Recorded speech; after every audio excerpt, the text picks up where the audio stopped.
Merci, Monsieur Boustillon. Tout d'abord, une première question. Vous avez fait mention justement d'un taux d'endettement inférieur à 30%. Oui, Votre portefeuille fait environ un peu plus de 900 oui. millions.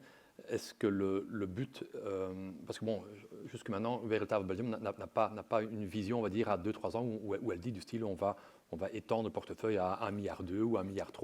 À la limite, avec un taux d'endettement de 30%, vous pourriez éventuellement largement l'accroître. Donc, est-ce que ça donne un peu l'impression qu'il n'y a rien à acheter dans le marché? Je pense que clairement, la situation qu'on a connue depuis quelques années fait que la majorité des propriétaires de grands centres commerciaux ou de grands retail parks ont mis un coup de frein dans les ventes. Pourquoi? Parce que les prix n'étaient plus en ligne avec leurs attentes.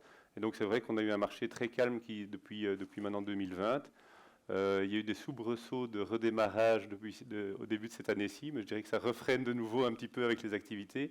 Et donc on a décidé de ne pas communiquer de manière externe un objectif, mais d'être plutôt opportuniste en fonction de la qualité des produits qui viennent sur le marché.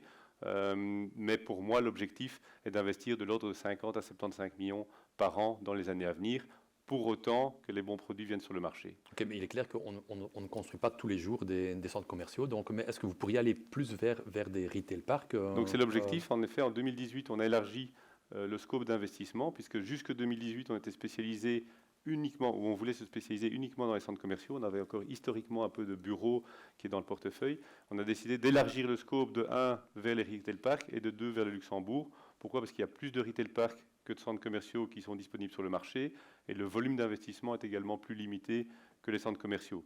Et donc pour nous, ça crée plus d'opportunités d'investissement. C'est comme ça qu'en 2019, on a pu acquérir les 2 premiers retail parks de notre portefeuille, à Bruges et à Turnhout. Ok. Bon, vous avez dit là tantôt que l'inflation, vous pouvez la facturer donc, via une hausse de... Contractuellement, on peut facturer 100% de l'indexation. Voilà. Oui. Maintenant, des questions. J'ai ici plusieurs questions donc, sur le chauffage, parce que bon, quelque part, vous allez, j'imagine, également facturer le chauffage à vos locataires. Est-ce que vos locataires ont les reins solides pour payer et une indexation et une hausse du chauffage? Certainement une bonne question. Donc, en effet, on a la possibilité de refacturer l'entièreté des consommations de chauffage et d'électricité à nos locataires. Donc, a priori, pour nous, c'est une bonne nouvelle, mais évidemment, s'ils n'arrivent pas à le payer, ça n'a pas beaucoup de sens. Donc, clairement, on a mis en place un plan d'économie d'énergie relativement conséquent. On économise pour l'instant 20% de nos consommations de gaz et d'électricité depuis le début de l'année. Donc, sans impacter le confort d'utilisation dans nos centres, ce qui montre aussi qu'on avait sans doute de très mauvaises habitudes. Et donc, on est certainement en train d'apprendre plein de choses pour le futur. Maintenant, c'est une réalité. Est-ce que les locataires vont pouvoir payer 2 années d'affilée l'indexation, autant d'augmentation de prix du gaz et l'électricité? J'espère que oui, mais je pense qu'avec une indexation à 8 ou 9%, même si on devait faire des efforts et qu'on devait se limiter à une indexation de l'ordre de 5%, ça serait déjà très bien également. Ok. Il fait chaud dans vos centres commerciaux? Mais jusqu'à présent, il faisait trop chaut. Vous êtes trop chaud? J'ai demandé de faire des tests pour voir jusqu'où on pouvait descendre. Et là, pour l'instant, il y a challenge. J'ai mis un objectif à 15 degrés, mais là, ils m'ont regardé un petit peu bizarrement. Mais on vient de 21, ce qui est beaucoup trop chaud. Les gens sont en train de se balader, de marcher, etc. Okay, donc il faut changer ces mauvaises habitudes. C'est bon pour notre planète aussi. Ok.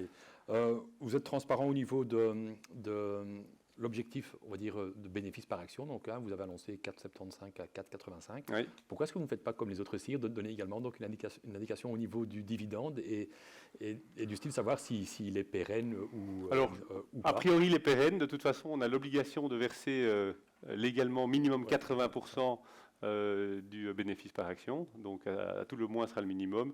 Et on a versé ces dernières années toujours aux alentours de 90%, à part l'année du Covid.